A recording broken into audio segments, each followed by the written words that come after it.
I was very in favor of this because our primary mission is, in fact, to set a global standard for the world for behavior.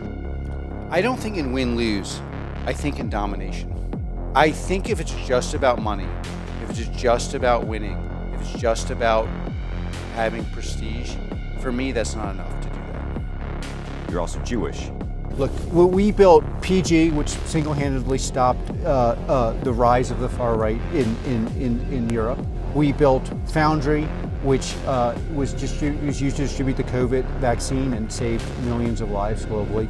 We built what we call multi-constellation, and what's often called the digital kill chain. And they're category-defining products. So when you deliver these products to the market, just honestly, people say this isn't going to exist, this isn't valuable, but then it changes the market. And then the market is the Palantir market. Now, that doesn't mean everyone in the world is going to buy our product, but it means most of the sensible people in the world are going to buy from the category we define. Alexander Nord, Swedish TV. Hi, Alex Karp. Now, I can tell you something shocking. The Ukrainians, who are the most interesting and talented among engineers in the world, took the product we had built for the US military and found ways to use it in accordance with other allies to more effectively target their adversary. Palantir har även civila kunder. This product has stopped major terror attacks multiple times every year. And I believe one of the things I'm most proud about is if those terror attacks had happened, you would have a far-right governance in every single country in Europe and especially in the Nordics. Let me tell you the value add in Sweden. Your government would be even further to the right if it was not for the products, our products. You have clients both in the public sector and the private sector. Where do you draw the line whom you work with and deliver to? From the inception, it was controversial. We decided never to work into China, never to work in Russia. There's a gray zone, like places where they're allied with the West and America, where we have long debates, but we work in every country in the West. Alex Karp was a Jewish communist. His parents were Jewish communists. In New York, he's Jewish. He is a Jewish leftist. For anybody that says Palantir's a right-wing company, I'd like to know what they mean. Because Palantir CEO and co-founder is a Jewish communist. The Palantir platform, despite what you might read at the New York Times, is actually the most secure, the hardest platform in the world to manipulate and change. Of course, any technology can be abused. But if you wanted to abuse the technology, if you wanted to use the deep state to unlawfully surveil people, the last platform on the world you would pick is Palantir because of the granular way we segment and put together, and the security models and the access control models that are in Foundry natively, not a built-on addendum. And by the way, that focus on civil liberties is making us really rich, which drives the woke, pagan, religious practicing, Neanderthal thinking people who ignore technology absolutely nuts on the right and the left while we're building value. By the way, and you know, we love ambition. We're not fighting to win, lose, we're fighting to dominate. So what people don't understand though is the combination of deep technical expertise in a field and large language models, especially where there are complex rules and human knowledge involved, can transform an industry very, very, very quickly. And what this partnership is going to be a shot over the bow, because what you're going to see rapidly is a business that's very complex, and because of the complexity, it is very intense on the front line, and people are not always getting, it's going to be transformed where the users are going to get better outputs and the economics of the business are going to simultaneously be much better. And this is like the equivalent basically of like transformational, and it's happening all over our company, in our government, in our country, in our government, and here. And I see this as a lightning rod. And we have the best partners. They're very, very sophisticated in what they do. And the use case is way too complex to be done by anything besides basically our managing of LLMs, or what we call our ontology, and then the actual business acuity that they have. Dr. Karp, it's just... Well, go broader. Almost everyone in America is horrified by the dramatic rise of anti-Semitism, which does not receive the reaction it deserves. And most Americans would like to see leadership on the Middle East, on bringing hostages home, especially American hostages, and clear statements about discrimination, even discrimination against Jews. I feel, though, I think part of the reason why leaders need to stand up is this is a very, very, very small minority of America. They succeed in having an outsized impact simply because the rest of America thinks they're so idiotic that this can't actually be dangerous or true. But it is dangerous, and they do believe these things. And if we do not speak up, they will continue to tell themselves this, and there will be a sense on their side that it's okay to push the boundaries and push the boundaries and push the boundaries. And so, as heinous as what these people are saying is, it exists in part because there are not enough people saying this is really dumb, this is hatred, and it will not be tolerated. Again, not eviscerating the First Amendment, but just using the First Amendment to say, hey, this is either stupid or hateful. It's very hard to know whether you're an idiot or you're a demigod or you're just purely a hateful person, but we disagree. That a few people get wealthy, and if you said platitudes that were obviously stupid, you could Get wealthy off of killing Palestinians. Palantir kills Palestinians with their AI and technology. Oh. They're killing my family in Palestine. Yeah. And, you know, How do you sleep at night? well, if you, Shame on you. do you want to hear my answer? Sure, go ahead. Okay, so I think the primary cause of death to Palestinians. Okay, do you want to hear the answer, or do you want to yell? Well, you don't want to hear an answer? Obviously. So the primary source of death in Palestine is the fact that Hamas has realized that there are millions and millions of useful idiots that will.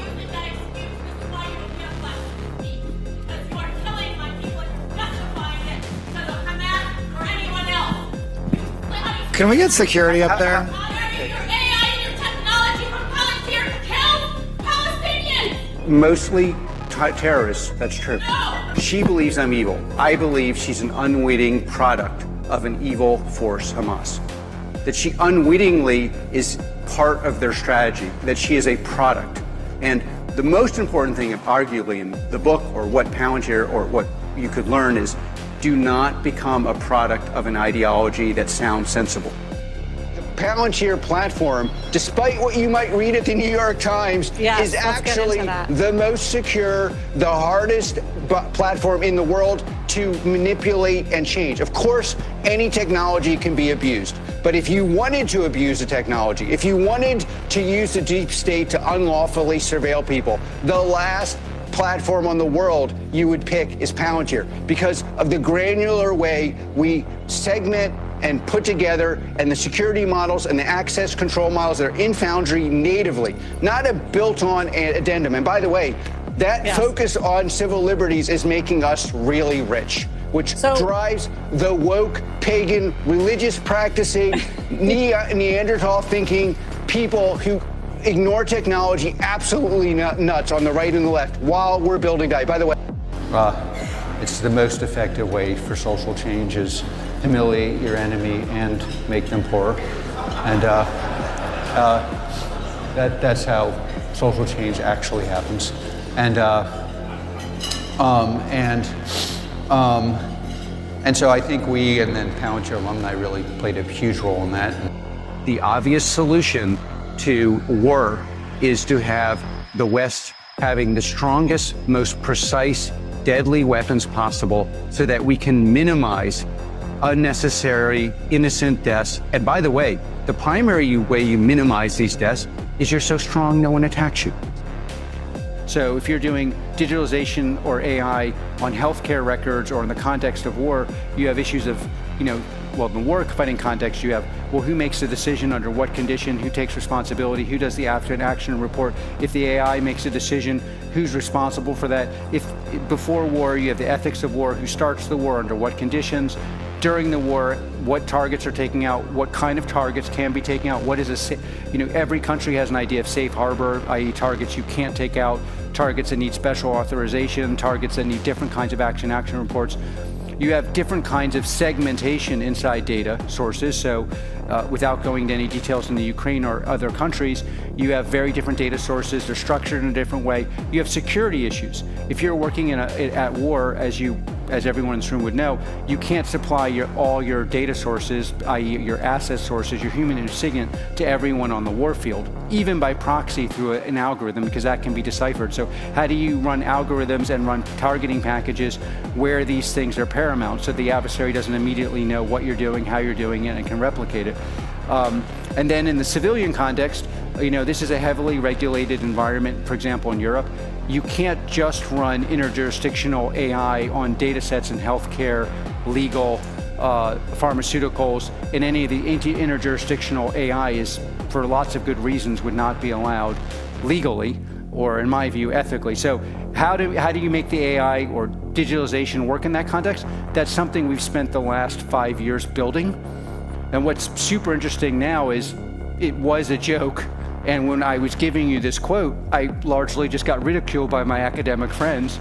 But I think it's pretty obvious to people in this room, not as obvious maybe to people outside this room, but the ability to dominate the war battlefield on our ethical terms, meaning where we can control who does what and under what circumstances, will define who writes the law and how it's interpreted. Now, this maybe is less controversial in Europe. It is particularly controversial, I think, in academic circles in which I lingered. But I view it as a banality and a fact. And certainly the fact that AI is not an incrementally better technology like maybe mortars and tanks, where one country has a slight advantage, it is completely logarithmic and nonlinear. And so, yeah, that's a lot. But right. So just to drill down in that, if I, with my journalistic superpowers, will summarize that as saying what you're saying is that when we talk about wars, we talk about kind of mortars and tanks, but in fact, it's data processing is now the new superpower that is enabling the Ukrainians to more than match the Russians. Well, yeah, you say, yeah. It used to be that something like an analytic package plus, yes, and what I'm saying on top of it is that the differential lift by advanced augmented or digitalized or AI is so great that powers that know how to implement this, build upon it, can defeat powers that have been spending $65 billion a year over decades. A more recent quote of yours: the power of advanced algorithms is now so great that it equates to having tactical nuclear weapons against an adversary with only conventional weapons. Now, is that really true? We were hearing from Professor Lawrence Freeman this morning that when the war started, everyone thought that the Russian cyber offensive would overwhelm the Ukrainians, take out all of their civilian infrastructure. That has largely failed. What they're doing is a very kinetic attack on the Ukrainians. Look, there's so much about this war that can't be discussed in public. I don't think that's exactly how this went down, but people in the room will know more than I. And so I don't think that's actually a fair assessment. And were that true, then you're assuming that the capacity, first of all, there's offensive cyber and there's offensive targeting. I'm in the offensive targeting. What we build, Meta Constellation, is in the offensive targeting business. It's a different business. But I would say, so what I think is we are at the very, very, very early days of AI, but in the last 6 months, we went from a world where AI was, and digitalized targeting and in general, like ability to take out targets, you could call it a digitalized kill chain, whatever you want to call it.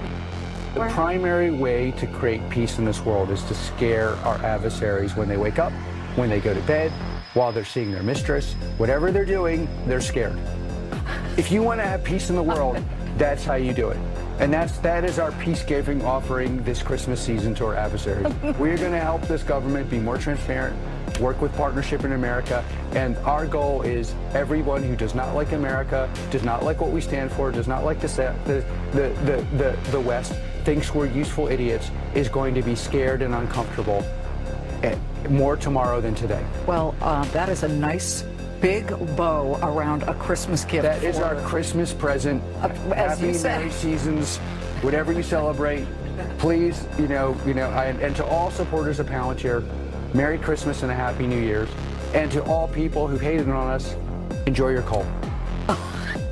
What's really happening on the ground in Israel, a conversation about anti-Semitism, the same conversation that's happening in institutions all over the world, but it doesn't seem to be here yet. It seems so very limited. Davos has an important function.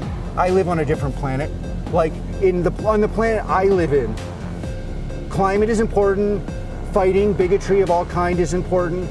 The most important issue of our time is war and peace, and the absolute most important metaphor for that is, what do you think about what happened in Israel?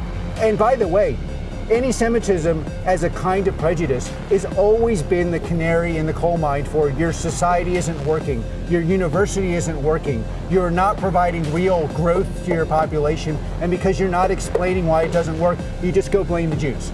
And so, like, any enterprise that's about making the world a better place that doesn't deal with these issues is basically saying, I'm not really engaging in the problem. And this is not just a problem here, it's a problem with all sorts of institutions, from our higher education to fake discussions in corporate America to international conferences. And I don't know why it falls on me to say the obvious, but this is obviously just shows you you're not talking about the real problem. Palantir is here to disrupt and make the institutions we partner with the very best in the world, and when it's necessary, to scare enemies and on occasion kill them.